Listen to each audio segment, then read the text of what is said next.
أعوذ بالله من الشيطان الرجيم. بسم الله الرحمن الرحيم.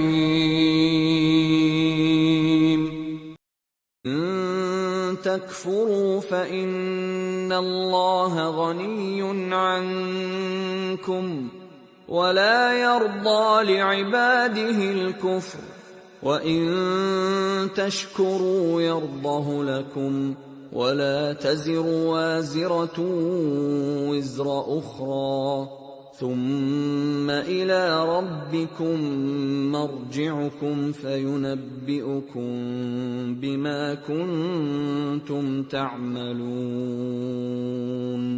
إنه عليم بذات الصدور.